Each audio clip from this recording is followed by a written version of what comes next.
go. I'll give a quick intro. Dun, dun, dun, dun, dun.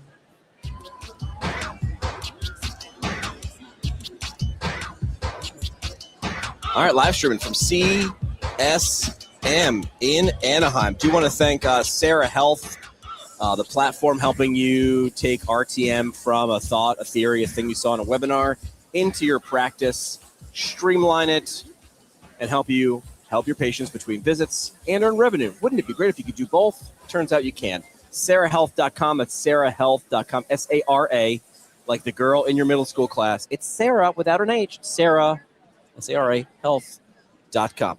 He's a private practice owner, legislative advocate, and president of APTA Massachusetts. APTA chapter. After more than 20 years of treating patients, now he's working to strengthen the future of this profession through advocacy, leadership, and action. Steve Smith, welcome to the show. Thank you. Great to be here. This is a pretty cool party. It is. How many CSMs deep are you? Do you know? I think this is 11. Oh, that's good. Yeah. When did you graduate from PT school? Oh, 2005. Okay. So. And when did you catch the bug of do this thing? Because this isn't a normal. We had it in Boston. Oh, that'll do So we it. had it in Boston the second year out, and it was like, oh, this is a cool party. Thank you for the coffee, by the way. We just went and hit the coffee booth. My pleasure. And yeah, it's when I could afford it, that's when I would go. As early career wise, as you should, right? And they I think they try to do a good job. People, will complain about, well, why isn't it in this city, and then they just literally just where will you put 19? It needs to have a big enough not just a big enough city, but a big enough city built around a conference. Show me where you'd put all the people and where they would sleep, and that some cities are built for that. And you'll see the New Orleanses and the San Antonios and the San Diegos and the Anaheims of the world, right? And the Bostons of the world. Yeah. So you do both clinic owner, you've done that, and chapter president. I mentioned in the intro. What made you step into advocacy and leadership roles? Because both of those are, by default, leadership and advocacy roles. What was sort of the bug for you? I caught the ownership bug when the clinic I was working for got bought out by a venture capital group and didn't necessarily like the direction it was going to go. So I wanted to continue to treat community health and found a partner and found a space in a community I love and went from there. And so that organically has been great and rewarding, but it's been super, super challenging. And I also didn't know leadership was also a skill you have to learn. Yeah. I just thought, I was like, I manage people. I know these things. I know how to tell people things and how to do them, and they'll just do it. Right. Turns out it's not the case. So then during COVID, had to rethink a lot of things. Then I started asking questions about I've always been an APTA member. So what are we doing here? We started getting some good guidance from our president, 2 past presidents ago, Eric Fulmar. And he really did a great job guiding our ship through a lot of the legalities of the shutdown. And so really helping us get back open, helping us do it safely, and, not losing the clinic at the same time. So that was huge. Terribly important. Yeah. So you literally said, I don't like where this is going. I'm going to do it myself. Right. Which is simple to say and not easy to do. Let's play that whole game of what do you wish you knew then that you know now? What would you have told yourself? What landmines did you step on that maybe you could have avoided? I don't know if there's anything that you can do when you're having the issue with something like COVID comes up. It's unprecedented. It's once in a generation. I just hopefully. I wish I had asked questions earlier. And that's really my big thing. I just was a member. I didn't ask what, could be done. What can I do? Yeah. How can I help? Yeah. In what ways, what are we working on? I just kind of went with the flow, and then you're like, all right, so payment's not going the right way. So we're not getting good news on this. We're not getting good news on that. So you're just sitting there accepting it. Right. And that's something as I got older, I'm like, I just don't accept this anymore. Right. So how do we actually try to make a change? Yeah. So that's where I came from. Yeah. People are the life hack. People write things. Mm-hmm. People still write the thing. People are on podcasts. It's still the people thing. And most of the time when people do things, they like when you ask them questions about the thing that they've done. Right. They like that. Yes. I told the story a couple weeks ago, how when I was in PT school, second career student, so I sort of picked up a few life hacks along the way and realized I do this big paper in neuro, and I'm not a huge, I don't like reading research. Right. my brain doesn't brain. Some Yeah. people are good at it. I'm not. So I just called a person who had written a book on the topic that I was researching, and she talked to me for an hour and explained everything. I understood everything. And then she gave me a Google Drive full of the stuff I should have been reading. And I was like, well, that was easy. Right. You can do that. That's your skill. That's right. But anybody can do that. Like Yes. that quite literally costs $0, just an hour and a half of my time, and it got me everything that I wanted. Absolutely. You've said that, I love bold statements, every PT and PTA needs to care about advocacy, payment, and access. Why is that so critical now? Why is that important now? It's always been important, but I do think now with the tuition never decreases. It's going to go up. Right. It's going up every year, a certain percentage. Our pay is not going up every year. And Correct. in fact, we had 6 years of Medicare devaluing our services. So now we did get a recent win this last year, and we are sitting at the table this year for, federal payments through Medicare. But, we just can't sit there, get more education, raise our practice level, and then not get reimbursed or paid for that. So, everyone's waiting around. I feel like a lot of people wait around for somebody else to do something. And it's not, nobody else is doing anything for us. So you can join an association, you can remain on your own, but at least the point is know who your legislators are and just at least reach out because they're humans too. And they love a conversation with their constituents. So just being active, and then at the very minimum, push for something like in Massachusetts, we have our scope of practice bill. Yeah. That's going to fundamentally change prescriptive authority and our ability to have diagnostic imaging. So with those two new permissions, it opens up a whole new can of worms for us. And it's great. And if we really push that as a profession, not just an association, we have a chance of making something really good happen in Massachusetts. And when a domino falls, it'll help, hopefully, fall somewhere else. Exactly. It's the beginning. Right. Right. So it leads to changes in payment. It leads to us getting a seat at the table with third-party payers. Advice for someone who's hearing this going, but I don't really understand advocacy. I don't understand the process. I just want to lower anxiety. People can just show up and just help, right? Fold chairs or pay attention or be on a call. You don't need to run a committee on your first day. That's not how it starts. Right. Right. And I think what we're learning is that we had a huge education gap for that first step. There's education on once you're in it, how do you advocate better? How do you do this better? But there was no soft first step off the bus or onto the bus to get going with it. So, trying to put out an educational program for our members that would really help people to take the first step. Why should you care? What are we caring about? Yeah, what do we get out of it? And what do we do? So somebody else coined this sort of this idea. It's called the grunt test.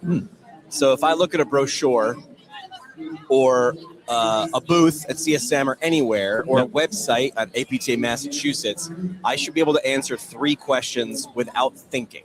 Right. And they call it the grunt test. What do you do? How does that make my life better or not?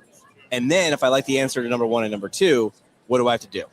Right. Book now, join here, And it needs to be, a lot of times in healthcare, PT, I'll just take shots at ourselves, PT, we over-explain and we overcomplicate things because, I don't know, maybe we feel like we have to.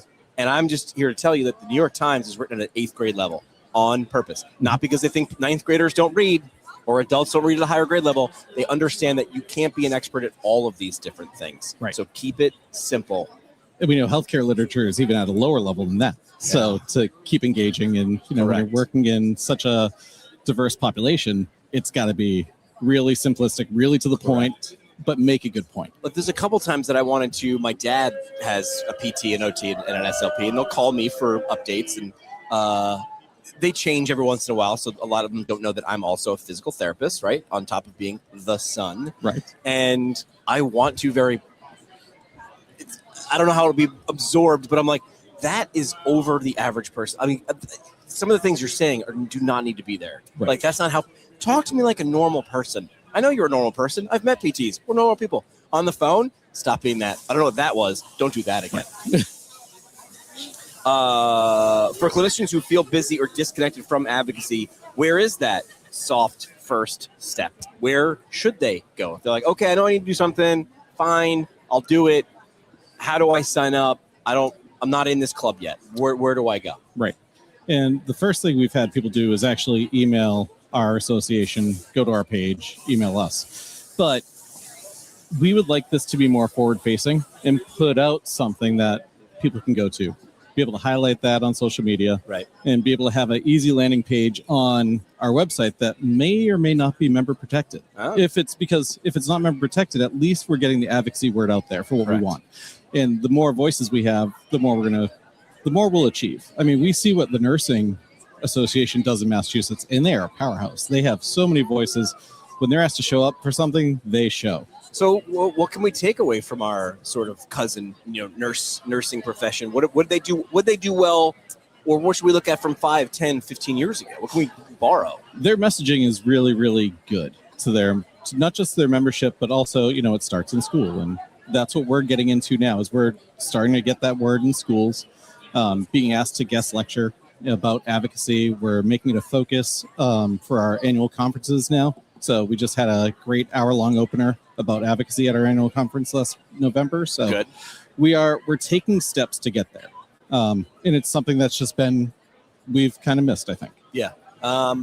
What's your big, hairy, audacious goal as president of Massachusetts? What's something that when you're sort of done and you pass off the office to the next person that you're like, hey, if we achieve this is what I'm aiming for? Yeah. If we can get a third of our registered PTs in the state to sign an advocacy letter. Ooh, okay.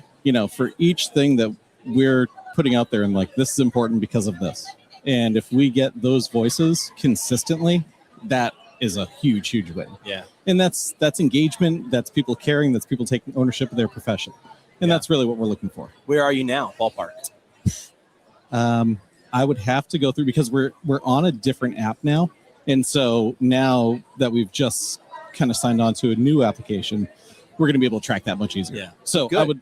I would love to tell you the number, but I don't have it. What gets measured gets improved. Right. You can't measure it. You can't possibly improve it or know it's being improved. Absolutely. What gives you hope? We'll go bigger. We'll go bigger than just Massachusetts. What gives you hope about where the profession's headed in general? I think when we get together as leaders, that we're all on the same page. I think the leadership of APTA itself has kind of changed their mentality too. New strategic framework really shows that payment by 14-fold is the most important topic. It was not small. Right. It's payment and then 14 miles of nothing, then number 2. Right. And so I think that focus, especially even just in the last really 9 months, that focus has changed and how they've changed their education, their programming, and where we're at in terms of leaders being able to talk about things. That's really important. Yeah. And, getting on the same boat really makes us want to, we're all rowing in the same direction, even if we have to do it different ways. Correct. Yes. I never knew the differences from state to state. I just assumed population. I don't know. And then I looked into how different state practice acts are. And, we are 50 different little countries that are tied together. Yes. And every state legislature works differently. Yep. We see how a win gets, how does a win go in Utah be different than how it's done in Montana, than Colorado, than Massachusetts. Correct. And so knowing how the legislature works is really, really important to get wins with our mechanisms. And if you don't, you will get steamrolled, right, or you will get you'll get completely rugged, something completely taken away from you. Colorado had a thing up in their state legislature about losing term title protection. Mm-hmm. Like they were going to lose this. Right. And they were like, unless we get our members to rally and say it, we might lose this. Right. Everybody will pay attention the day after you lose it. Right. Where are you paying attention? What did you do? What are you doing 6 months before we lost it, bro? Like, you're a day late and a dollar short. Yeah. Right. You don't want that. No, we want to have those voices be ready and willing to do things. Yeah. And then also, if you get ownership, you get hospitals, you get rehab directors bought into what we're trying to do, they're going to ask their staff to do it. Yeah. So you're just going to kind of work through a network of amplifiers that if the messaging is good and it's something that is worthy for the profession, people will do it. Love it. We have a tradition on the show. Every episode, we do something called the parting shot. This is the parting shot. One last mic drop moment. No pressure. Just your legacy on the line. All right. Parting shot is brought to you by Sarah Health. Find them online at sarahhealth.com. Bringing RTM to your clinic. Can you get paid for interacting with your patients between visits? Spoiler alert. Yes, you can. And also, I want to point this out. A lot of RTM is app-based. Sarah Health is text-based.